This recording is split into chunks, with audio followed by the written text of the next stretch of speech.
if you're trying to build a construction company right now and you're trying to expand and hire more people, then you probably have realized that it's not easy to find people. And everybody's got a different reason why. A lot of people say that there's just not enough young people coming into this line of work. Others say that it's all because of the wages. The wages are just not high enough.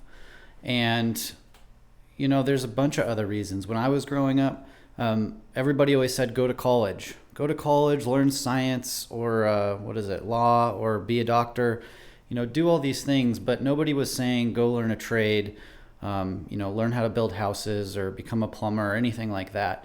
And as far as I can tell, it's still like that. Kids these days are told go to college and that's how you'll make a good living.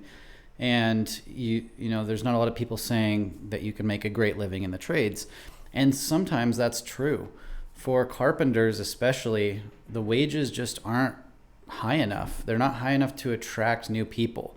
You can go get a job, an entry-level job paying $15 an hour, but you can make that at McDonald's. So why go, kill yourself in the summer heat or, risk your well-being by walking around on top of plates? And, construction is just a hard job and the wages aren't high. So why is that? Why can't construction companies afford to pay more? And the obvious answer would be, well, they don't charge enough. Like if you could charge more for your projects, let's say 25% more, then you could afford to pay your people 25% more. But everybody's afraid of doing this. And I think one of the core reasons has to do with the way that projects are bid. Most people bid projects for free. That's just what you do. A homeowner calls around, gets a few quotes, and oftentimes goes with the cheapest quote. And so everybody is incentivized to give lower prices. But there's a few companies out there that have figured out how to get out of this free bidding model. And one way is this. I learned this from a remodeling company that I used to work for. It's also in one of these books on top of my shelf behind me by Michael Stone. Michael Stone's been a huge proponent of ending the free bid system. And I think he's right, but it's a hard adjustment to make. Now, how this works is what we did was we went off of a cost versus value report. So I'll just run you through the flow and hopefully it'll make sense. So homeowner calls us, they're looking for an addition, or let's just say a kitchen remodel. And we'd go to their house, we'd bring a little binder, and one of the things in this binder would be what's called a cost versus value report. So I think it's Remodeling Magazine. They put out this report every year, and it breaks down costs and values of remodeling projects in different regions throughout the country. So we were on the West Coast in the Pacific Northwest. And so we could open up this report and show them, okay, so bathrooms in our area go from this price on the low end to this price on the high end. And then we would ask them, is this in your wheelhouse? Let's just say the low end was 75,000, mid was 100, and then high was 125. We'd ask, is 100,000 in your wheelhouse? Is that, would your budget support that? And if they said yes, then we would ask them for 3% of that as a deposit in order for us to do the bid. And this wasn't just like, a guesstimate. Doing the bid to us meant we were going to get all the subs on the job. We were going to, look at the plans and make an actual cost breakdown of this project and plan it all out.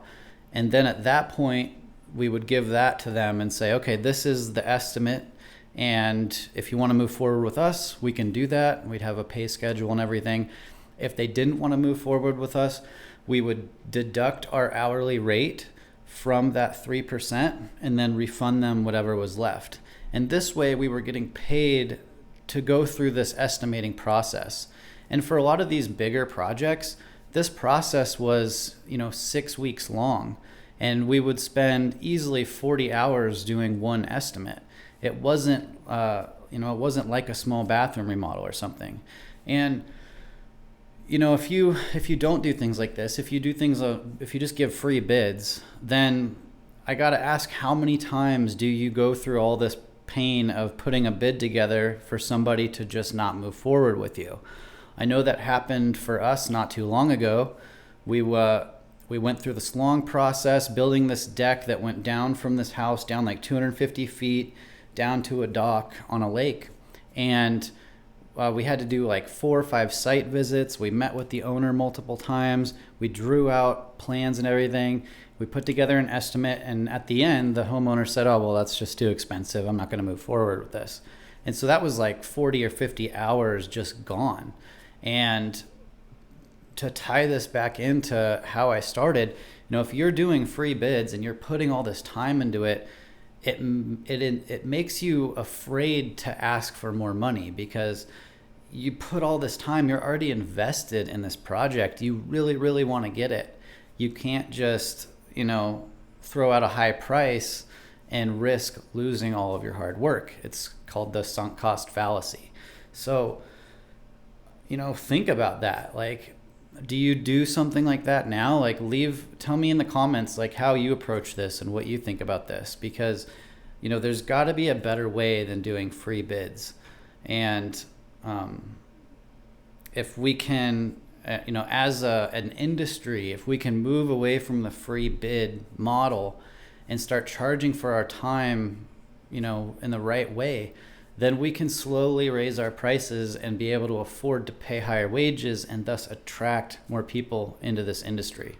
So I'd love to hear your thoughts in the comments, and let me know what you think. Thanks for watching.